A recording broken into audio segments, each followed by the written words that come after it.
Hello everyone, welcome back to my another daily vlog. Happy Saraswati পুজো সবাইকে। আশা করছি যে যেখান থেকে দেখছেন সবাই ভালো আছেন, সুস্থ আছেন। আজকে আবারও একটা নতুন ভ্লগ নিয়ে চলে আসলাম আপনাদের সাথে। আশা করছি আপনাদের সবার ভালো লাগবে। আমি জয়া, নিয়ে চলে আসলাম আরও একটা নতুন ভিডিও। সেদিন সকালে আমি কাজে যাওয়ার জন্য এখানে একটু টিফিন বানিয়ে নিচ্ছিলাম।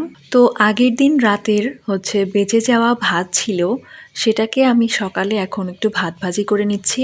এটা আমরা অনেকেই খেয়ে থাকি, হয়তো অনেকের কাছেই বেশ পছন্দের একটা খাবার। আর শীতকালে তো মনে হয় আমার কাছে এই খাবারটা একটু বেশিই ভালো লাগে। তো এটা আমি রান্না করছি আমার স্টাইলে। এটা আমরা সবাই বানাতে পারি। আসলে সকালে তাড়াহুড়া করে টিফিনটা রেডি করে আমি কাজে বেরিয়ে পড়েছিলাম। আর এখন অনেকটা পরে, এখন বিকেল।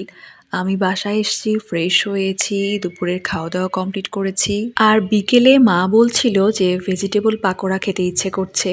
তো মায়ের যখন খেতে ইচ্ছে করছে তখন তো সেটা বানাতেই হবে। তো তার জন্য আমি এখানে কিছু ভেজিটেবলস গ্রেট করে নিয়েছি। আর এখানে আমি বাঁধাকপিটা গ্রেট করে নিয়েছি, একটু বেশি পরিমাণে বাঁধাকপি দিয়েছি। এরপরে আমি গাজর গ্রেট করে নিয়েছি। আপনারা কিন্তু ইচ্ছে করলে সবজিগুলোকে বটি দিয়েও কেটে নিতে পারেন। ভিডিওটি ভালো লাগলে অবশ্যই ভিডিওতে লাইক, কমেন্ট, শেয়ার করবেন। আর ফেসবুক পেজটি ফলো করতে ভুলবেন না এবং চ্যানেলটা সাবস্ক্রাইব করার জন্য অনুরোধ রইল। পাকোড়াতে সব সবজিগুলো যেহেতু খুবই চিকন চিকন করে কাটতে হয়, তো এই জন্য আমি সব সবজি গ্রেটার দিয়ে গ্রেট করে নিয়েছি। আমার কাছে এটাই বেশ সুবিধা বলে মনে হয়। এখানে সবজির মধ্যে আমি দিয়েছি আলু, গাজর আর বাঁধাকপি, আর বেশি করে কাঁচামরিচ, পেঁয়াজ এগুলো দিয়েছি। এরপরে একে একে অ্যাড করে দিয়েছি হলুদের গুঁড়ো, একটু মরিচের গুঁড়া, বেসন আর একটু চালের গুঁড়া। তো এখন আমি সবগুলো উপকরণ একসাথে ভালো করে মেখে নিচ্ছি। ভেজিটেবল পাকোড়ার মধ্যে ধনেপাতা দিলে কিন্তু এর টেস্টটা আরও অনেক বেশি বেড়ে যায়। আসলে আমার ওই সময় একদম মনে ছিল না ধনেপাতার কথা, আসলে খুব তাড়াহুড়া করে করছিলাম। তো আপনারা যখন বাসায় বানাবেন অবশ্যই আপনারা এর মধ্যে ধনেপাতা অ্যাড করে দেবেন। তো এবারে আমি পাকোড়া ভাজার জন্য ফ্রাই প্যানে অনেকটা পরিমাণে তেল দিয়ে দিলাম, আর তেলটা একদম ধোঁয়া ওঠা পর্যন্ত গরম করে নেব। আর এবার গরম তেলের মধ্যে আমি একে একে পাকোড়াগুলো বানিয়ে তেলে ছেড়ে দিচ্ছি।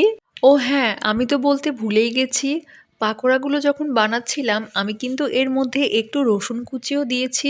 এতে করে আমি যখন পাকোড়াগুলো ভাজছিলাম তখন খুব সুন্দর একটা স্মেল আসছিল। খুবই কম উপকরণ দিয়ে তৈরি এই পাকোড়াটি, অথচ খেতে খুবই মজাদার হয়। অনেক সময় বাচ্চারা সব ধরনের সবজি খেতে চায় না, তো আমার কাছে মনে হয় যে বিভিন্ন রকম সবজি দিয়ে এরকম পাকোড়া বানিয়ে দিলে সেটা কিন্তু বাচ্চারা একদম চেটেপুটে খেয়ে নেবে। প্রথমে যে পাকোড়াগুলো ভাজতে দিয়েছিলাম সেগুলো সব উল্টে পাল্টে একদম লাল কড়া করে ভেজে নিয়েছি।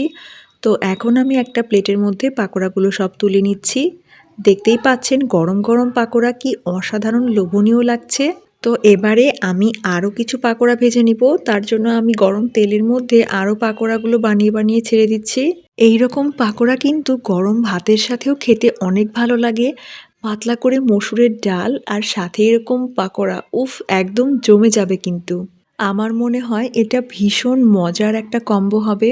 আর পাকোড়াগুলোর মধ্যে চালের গুঁড়া দেওয়ার কারণে এত বেশি পরিমাণে ক্রিস্পি হয়েছিল যে বিশ্বাস করবেন না, মুখে দিলে খুব সুন্দর একটা শব্দ হচ্ছিল।